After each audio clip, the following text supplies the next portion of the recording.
Hello everyone, welcome to my class. I'm Srinivas Adusumalli. Last క్లాస్లో మనము present సింపుల్లో అంటే సింపుల్ ప్రజెంట్ టెన్స్లో క్వశ్చన్స్ ఎలా అడగాలో తెలుసుకున్నాం డూ డజుల్ తోటి. దాని తర్వాత అదే సింపుల్ ప్రజెంట్ టెన్స్లో క్వశ్చన్స్ ఇంకొక విధంగా ఎలా అడగవచ్చు అనేది ఈరోజు క్లాస్లో చూద్దాం. నేను ఇప్పటి వరకు మీకు సింపుల్ ప్రజెంట్ టెన్స్లో జనరల్ సర్కమ్స్టాన్సెస్లో స్పెషల్ సర్కమ్స్టాన్సెస్లో వాడతామని చెప్పాను. ఆ జనరల్ సర్కమ్స్టాన్సెస్లో మనకి ఎన్ని డెఫినేషన్లు ఉన్నా అవన్నీ మనకు అనవసరం. మనం నేర్చుకుంది ఏంటంటే ఏ యాక్షన్ అయితే పాస్ట్, ప్రజెంట్, ఫ్యూచర్కి అప్లై అవుతుందో, అంటే ఏ వర్బ్స్ అయితే మనకి కాలాతీతంగా ఉంటాయో, వాటికి కాలం బైండ్ చేయలేదు, అటువంటి యాక్షన్స్ని మనము సింపుల్ ప్రజెంట్ టెన్స్లో చెప్తామని చెప్పాను. ఈ సింపుల్ ప్రజెంట్ టెన్స్లో మనకి రిపిటేషన్ అనేది కనిపిస్తుంటుంది. ఎందుకంటే ఈ టెన్స్ అనేది పాస్ట్, ప్రజెంట్, ఫ్యూచర్కి అప్లై అవుతుంది కాబట్టి సో ఈ యాక్షన్ అనేది పాస్ట్లో జరిగి ఉండొచ్చు, ప్రజెంట్లో జరగవచ్చు, ఫ్యూచర్లో కూడా జరగవచ్చు. కాబట్టి ఈ యాక్షన్స్ రిపిటేషన్ ఉంటుంది ఇందులో, అది ఎస్సెన్స్. అంతేకాకుండా ఈ సింపుల్ ప్రజెంట్ టెన్స్ను ఉపయోగించి మనము ప్రజెంట్ టైంలో మనము ఎదుటి వాళ్ళ నుంచి ఏదైనా ఇన్ఫర్మేషన్ ఆశించినప్పుడు, సమాచారాన్ని అడిగేటప్పుడు కూడా మనం సింపుల్ ప్రజెంట్ టెన్స్ను వాడతాం. అది ఎలానో ఈ క్వశ్చన్స్లో చూద్దాం. వీటినే అందరూ WH క్వశ్చన్స్ అంటారు. అవేంటో చూద్దాం. దాని తర్వాత ఈరోజు క్లాస్ తోటి మనము ఈ జనరల్ సర్కమ్స్టాన్సెస్లో అంటే సాధారణమైన పరిస్థితుల్లో ఈ సింపుల్ ప్రజెంట్ టెన్స్లో ఎలా ఉపయోగిస్తారు ఇక్కడితో ఆపేద్దాం. స్పెషల్ సర్కమ్స్టాన్సెస్ మనము మిగతా టెన్సెస్ చెప్పుకునేటప్పుడు చెప్పుకుందాం. ఇప్పుడు ఈ క్లాస్ తర్వాత మనము ముందుకు వెళ్ళిపోయి పార్ట్స్ ఆఫ్ స్పీచ్ నేర్చుకుందాం. పార్ట్స్ ఆఫ్ స్పీచ్ రాకపోతే మీకు సెంటెన్స్ ఫార్మేషన్ అనేది రాదు. ఆ సెంటెన్స్ స్ట్రక్చర్ అనేది రావాలంటే పార్ట్స్ ఆఫ్ స్పీచ్లో మీకు మంచి కమాండ్ ఉండాలి. కాబట్టి నెక్స్ట్ క్లాస్ నుంచి మనము పార్ట్స్ ఆఫ్ స్పీచ్ నేర్చుకుందాం. అది అయిన తర్వాత టెన్సెస్లోకి వచ్చి మిగతా టెన్స్లు కూడా నేర్చుకుందాం. ఓకే. తర్వాత ఇప్పటి వరకు నేను ఇది 7th ఎపిసోడ్ ఈ సింపుల్ ప్రెజెంట్ టెన్స్లో. ఈ 7 ఎపిసోడ్స్లో కలిపి మీకు అప్రాక్సిమేట్గా ఒక 300 నుంచి 350 ఎగ్జాంపుల్స్ ఇచ్చాను. 300 నుంచి 350 ఇచ్చాను. మీరు 1000 రూపాయలు పెట్టి మార్కెట్లో పుస్తకం కొనుక్కున్న ఒక టెన్స్ మీద ఇన్ని ఎగ్జాంపుల్స్ ఇవ్వటం అనేది ఎవ్వరు ఇవ్వరు. ఇంత కష్టపడి నేను మీకు ఇన్ని ఎగ్జాంపుల్స్ చూడడానికి కారణం ఏంటంటే మనకి యూట్యూబ్లో 3 మేధావులు పుస్తకం రాశారు. అంటే యూట్యూబ్లో ఇంగ్లీష్ చెప్పే వాళ్ళలో చాలామందిలో ఒక 3 ఘనాపాటీలు, ఆ ఘనాపాటీలు 3 పుస్తకాలు రాశారు. ఆ పుస్తకాలు కొనుక్కుంటారేమో మీరు, ఆ పుస్తకాల నుంచి అదంతా ట్యాష్, వాళ్ళకే ఏమీ రాదు, ఇంక వాళ్ళేం పుస్తకాలు రాస్తారు. ఆ పుస్తకాలు మీరు కొనుక్కొని డబ్బు, సమయం, ఎనర్జీ వేస్ట్ చేసుకుంటారేమన్న ఉద్దేశంతో ఇంత కష్టపడి నేను ఈ నోట్స్లు ఇస్తున్నాను. వీటిని గనక మీరు గట్టిగా పైకి చదవటం 2 సార్లు, 3 సార్లు, 4 సార్లు చదివితే ఈ సింపుల్ ప్రెజెంట్ టెన్స్లో మీరు చాలా సందర్భాల్లో వాడేటటువంటి, అంటే మీ కాన్వర్జేషన్లో వాడేటటువంటి క్వశ్చన్స్, అఫర్మేటివ్ సెంటెన్సెస్, ఇవన్నీ చాలా వరకు కవర్ చేశాను నేను. ఈరోజు చూడండి ఎన్ని సెంటెన్సెస్ వస్తాయో. ఇవన్నీ మీరు మీ డైలీ లైఫ్లో ఎదుటి వాళ్ళ నుంచి క్వశ్చన్స్ అడిగేటటువంటి క్వశ్చన్స్ ఇచ్చాను. వీటన్నిటిని మీరు కనుక బాగా ప్రాక్టీస్ చేస్తే చాలా సందర్భాలు, అంటే వర్బ్స్ని మార్చుకుంటే మీరు, అంటే ఆ పనిని మార్చుకుంటే చక్కగా మీరు చాలా వరకు మీరు మాట్లాడే ప్రయత్నం చేయవచ్చు. ఓకే. ఇప్పుడు ఆ క్వశ్చన్స్ ఏంటో చూద్దాం. చూడండి, ఇప్పుడు ఏంటి, మనము యాక్చువల్గా డూ డస్ అనేటటువంటి డూ డజులతో సింపుల్ ప్రెజెంట్ టెన్స్ క్వశ్చన్ అడగటం వల్ల ఉద్దేశం ఏంటంటే మీ నుంచి ఎస్ఆర్ ను ఆన్సర్ తెచ్చుకోవటమే. నాకు అంటే does he go to school అన్నాం అనుకోండి, మీరేం చెప్తారు? అవునండి ఆయన వెళ్తాడు, లేదండి ఆయన వెళ్ళడు. సో అక్కడ కేవలం ఎస్ఆర్ నో అనేటటువంటి 2 సింపుల్ సెంటెన్సెస్, 2 సింపుల్ వర్డ్స్ తోటి మీ నుంచి జవాబు నేను ఆశిస్తున్నాను. 2 పదాలు, yes he does, no he doesn't, అంతే. సో డూ డజులతో మనం అడిగినప్పుడు ఆన్సర్ కూడా చాలా క్లుప్తంగా ఉంటుంది. అతను బ్యాంక్లో పనిచేస్తాడా? అవునండి అతను బ్యాంక్లో పనిచేస్తాడు అని చెప్పక్కర్లేదు. Does he work in a bank అని అడిగాను అనుకోండి, yes he works in a bank అంత అక్కర్లేదు మీరు. ఎస్ హీ డస్, అవునండి చేస్తాడు. నో హీ డజంట్, చేయడండి, అయిపోయింది ఆన్సర్. ఇవన్నీ మనం తర్వాత నేర్చుకుందాం. వాటికి ఎట్లా మీరు జవాబులు చెప్పాలో తర్వాత నేర్చుకుందాం. సో అక్కడ డూ డస్లతో మనము క్వశ్చన్స్ అడిగితే వాళ్ళ నుంచి క్లుప్తమైనటువంటి ఒక కన్సైజ్, ఒక ప్రిసైజ్ ఆన్సర్ని మనము ఎక్స్పెక్ట్ చేస్తున్నట్టు. కానీ WH క్వశ్చన్స్లో మనం అడగటంతో మనం వాళ్ళ నుంచి ఒక పెద్ద అంటే ఒక సీక్వెన్షియల్ జవాబున మనము ఆశిస్తున్నాం. సో ఇన్ఫర్మేషన్ ఇవ్వటం అనేది ఇక్కడ ఇందులో ఇన్ఫర్మేషన్ అడగటం అది ఒక పదంతో 2 పదాలతో జరగదు. సో వాళ్ళు కూడా పూర్తి సెంటెన్స్ తోటి మనకి ఆన్సర్ చెప్పేటటువంటి క్వశ్చన్స్ అన్నమాట ఇవి. సో ఈ క్వశ్చన్స్ మనం నేర్చుకుందాం. సో అవేమో ఎస్ అండ్ నో క్వశ్చన్స్, ఇవేమో డీటెయిల్డ్ ఇన్ఫర్మేషన్ వాళ్ళు చెప్పాలి, అంటే వాళ్ళు కూడా సెంటెన్స్ రూపంలో మనకు ఆన్సర్ చెప్పాలి. అటువంటి క్వశ్చన్స్ ఇప్పుడు మనం నేర్చుకోబోతున్నాం. చూడండి, ఇక్కడ ఈ క్వశ్చన్ ఏమడిగాను, ఫస్ట్ క్వశ్చన్ వేర్, ఈ డూ డస్ మళ్ళీ మీరు ఇక్కడ ఉన్నటువంటి సబ్జెక్ట్ని బట్టి మార్చాలి. ఇది where do you buy your groceries అంటామా, where does you buy your groceries అంటామా? ఇక్కడ యూ అనేది ఉంది కాబట్టి ఇక్కడ మనం డూనే వాడతాం. Wear do you buy your groceries అంటే ఏంటిది? గ్రాసరీస్ అంటే మనము తెలంగాణలో కిరాణా సరుకులు అంటాము. ఈ ఇంటికి సంబంధించినటువంటి వంట సామానుకి సంబంధించినటువంటి వీటిని గ్రాసరీస్ అంటాం. So where do you buy your groceries అన్నామంటే ఇది రిపీటెడ్గా జరుగుతుంది కదా. ఇక్కడ ఎస్ ఐ డూ లేదా నో ఐ డోంట్ అంటానికి లేదు, వాడు మొత్తం చెప్పాలి. ఏ కొట్లో కొంటున్నాడు, ఏ బజార్లో, ఏ మార్కెట్లో కొంటున్నాడో ఆ మొత్తం చెప్పాల్సినటువంటి అవసరం ఏర్పడుతుంది ఇలాంటి WH క్వశ్చన్స్ వాడినందువల్ల. కాబట్టి where do you buy your groceries, ఇక్కడ మీరు where do you buy your vegetables, అట్లా మీరు సందర్భోచితంగా మీరు ఇలా వాడుకోవచ్చు. అదేవిధంగా ఈ క్వశ్చన్ చూడండి, where do she want to go for హాలిడేసా, where does she want to go for her హాలిడేసా? ఇక్కడ షీ ఉంది కాబట్టి మనం ఏం చేస్తాము, where does she want to go for her holidays, ఆమె హాలిడేస్కి ఎక్కడికి వెళ్ళదలుచుకుంటుంది. ఇది రిపీట్ అయినటువంటి సెంటెన్స్ అయి ఉండొచ్చు, కాకపోయి ఉండొచ్చు. కానీ ఇక్కడ ఏంటి, మనము we are seeking information in the present time. ఆమె హాలిడేస్కి ఎక్కడికి వెళ్ళదలుచుకుంటుంది అనేటటువంటి ఇన్ఫర్మేషన్ అడుగుతున్నాం మనం. This may not be a repeated action. Okay, so where does she want to go for her holidays, ఇది అసలు ఒక విధంగా చెప్పాలంటే అసలు ఇది రిపీటెడ్ యాక్షనే కాదు. ప్రజెంట్ టైంలో మనము ఆమె తన హాలిడేస్ ఎక్కడ గడపాలనుకుంటుంది లేదా ఎక్కడికి వెళ్ళాలనుకుంటుంది అని మాత్రం అడుగుతున్నాం. సో ప్రజెంట్ టైంలో మనం ఇన్ఫర్మేషన్ అడుగుతున్నాం. అదేవిధంగా how often do you visit your grandfather, how often do you visit your grandfather. జనరల్గా ఇది అంతే కదా, పల్లెటూరులో ఎక్కడ గ్రాండ్ ఫాదర్ ఉంటాడు, మనమేమో సిటీస్లో చదువుకోవటం కోసం ఉంటాము. ఎంత తరచుగా మీరు మీ గ్రాండ్ ఫాదర్ని కలుస్తుంటారు లేదా ఆయన్ని సందర్శిస్తుంటారు? ఇది మళ్ళీ repeated action. How many books, you వచ్చింది కాబట్టి ఇక్కడ డూ రావాలి. How many books do you read every year, ప్రతి సంవత్సరం మీరు ఎన్ని పుస్తకాలు చదువుతారు? తర్వాత ఈ షీ ఉంది కాబట్టి వాట్ డస్ షీ వాంట్, ఆవిడికి ఏం కావాలి, ఎప్పుడు, ఇప్పుడు ప్రజెంట్ టైంలో. ఇక్కడ మనం కేవలము ఇన్ఫర్మేషన్ మాత్రమే అడుగుతున్నాము. What does she want, present టైంలో ఇప్పుడు ఆవిడికి ఏం కావాలి, ఇక్కడేం రిపిటేషన్ లేదు. ఓకే, తర్వాత ఇప్పుడు ఈ క్వశ్చన్ చూడండి, వేర్ డస్, ఇక్కడ హీ ఉంది కాబట్టి తీసేస్తాం. Wear does he come from, wear does he come from అంటే మనము మూడో వ్యక్తి గురించి మన ఎదురుగా ఉన్న వ్యక్తిని అడుగుతున్నాం. ఏమని, అతని యొక్క, wear does he come from అంటే అర్థం ఏంటంటే అతని యొక్క నేటివ్ ప్లేస్ ఏదని అర్థం. అదే అతన్ని అడిగామనుకోండి, where do you come from, అలా అడుగుతాం. అతని యొక్క నేటివ్ ప్లేస్ ఏంటి, అతని యొక్క హోమ్ టౌన్ ఏంటి అనేది అడుగుతున్నాం అనమాట. So where does he come from or where do you come from, నీవు ఎక్కడి నుంచి వచ్చావంటే అర్థము ఏ ప్రదేశం నుంచి, అంటే ఏ ప్రదేశాన్ని అయితే నీవు నీ హోమ్ టౌన్ అనుకుంటావో, నీ బర్త్ ప్లేస్ అనుకుంటావో, ఆ బర్త్ ప్లేస్ గురించి మనం అడుగుతున్నాం అనమాట. Wear does he come from. తర్వాత ఇక్కడ ఐ ఉంది కాబట్టి ఇది తీసేస్తాం. ఇప్పుడు మిమ్మల్ని అడుగుతున్నాను నేను, how do I improve my English, how do I improve my English. So ఇక్కడ మీరు ఎస్ నో చెప్పడానికి లేదు, ఒక 2-3 సెంటెన్సులు చెప్పాలి. నా ఇంగ్లీష్ నేను ఎలా ఇంప్రూవ్ చేసుకోవాలని అడుగుతున్నాను మిమ్మల్ని. అడిగినప్పుడు మీరు 2-3 వాక్యాల్లో చెప్పాలి. ఎవరినే ఎస్ఆర్ నో అని చెప్తే కుదరదు ఇక్కడ.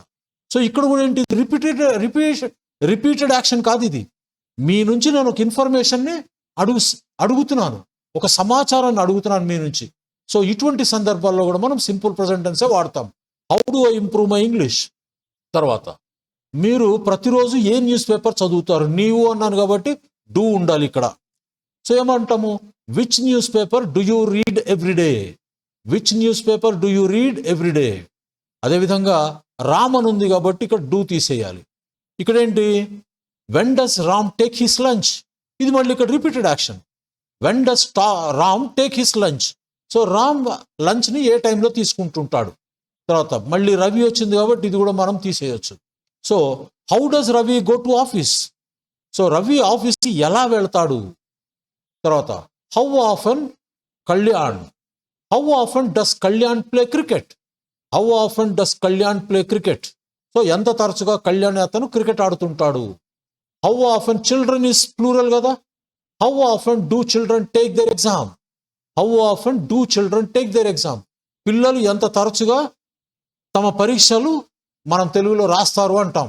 Okay, how often do children take their exam, so ఎంత తరచుగా అని అడిగినప్పుడు మనం ఎప్పుడు ఆ క్వశ్చన్ని హౌ ఆఫన్తో స్టార్ట్ చేయాలి.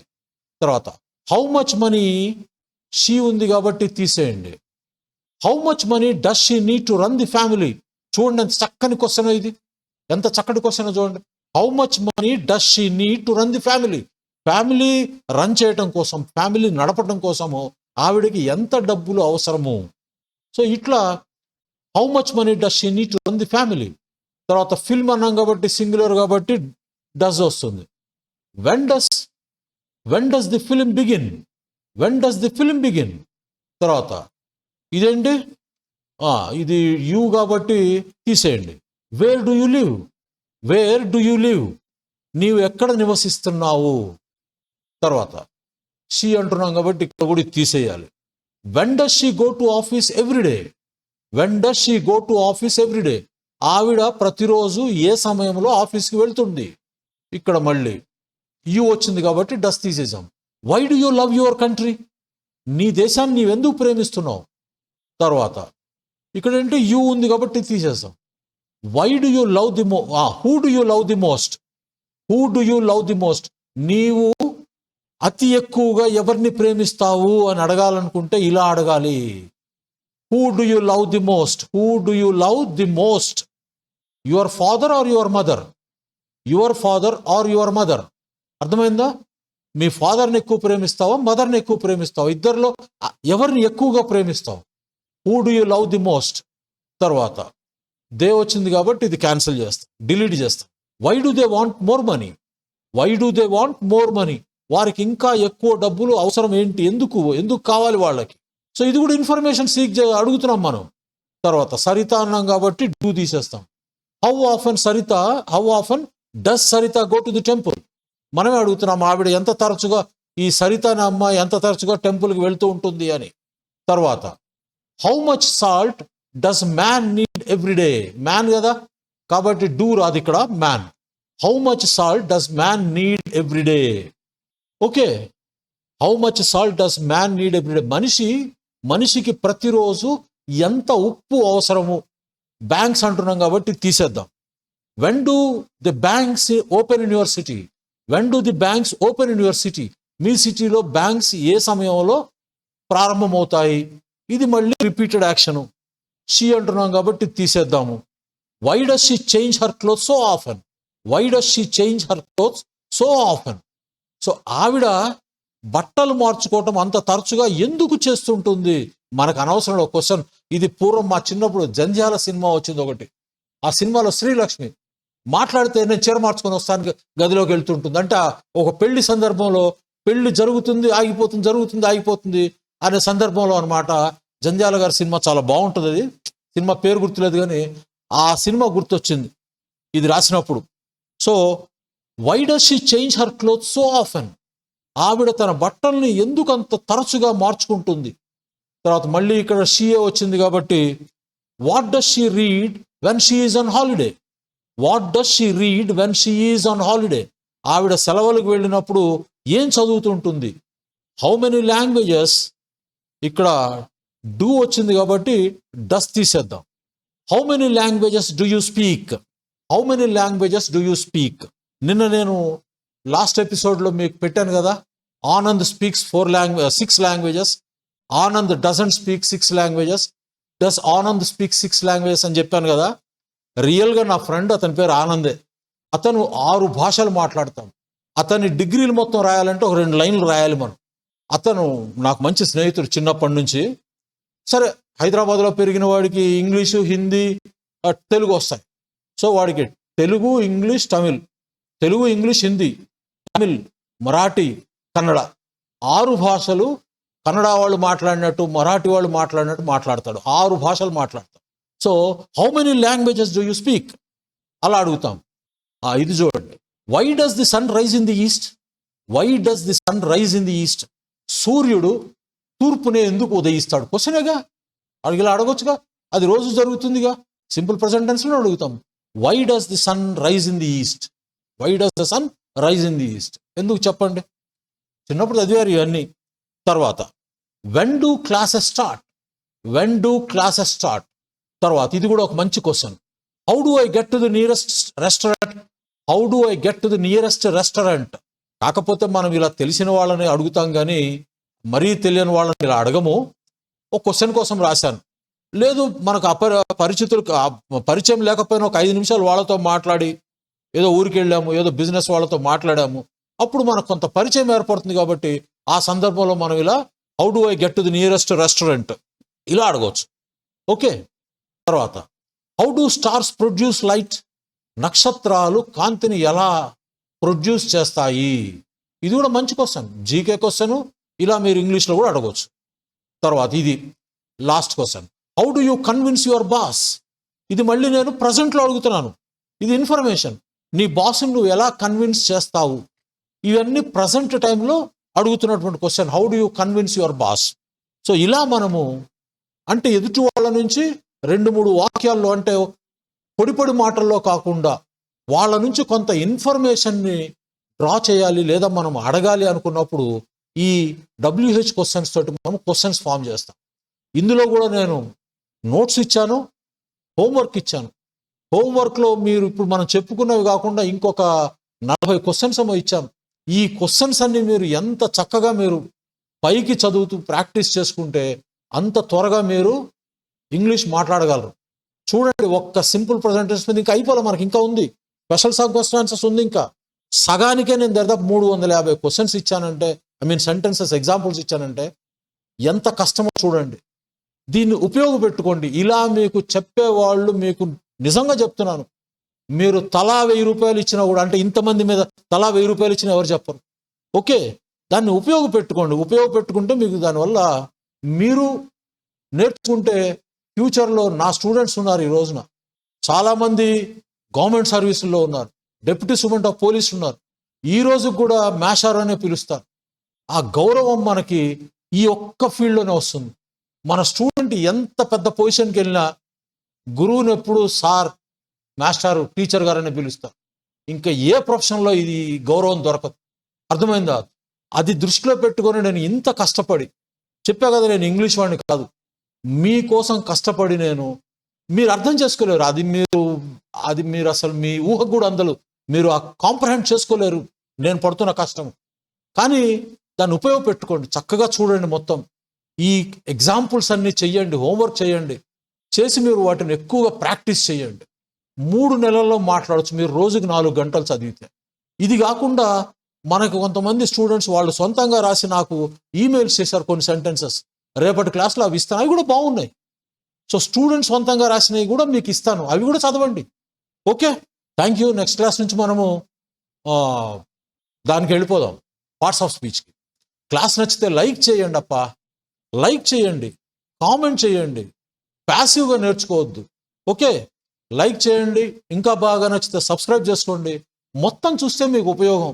2 నిమిషాలు 3 నిమిషాలు చూస్తే ఉపయోగం లేదు. సరే, అది మీ డిస్క్రిప్షన్ అనుకోండి. Thank you. నెక్స్ట్ క్లాస్లో కలుద్దాం. అప్పటి వరకు టేక్ కేర్, బై బాయ్.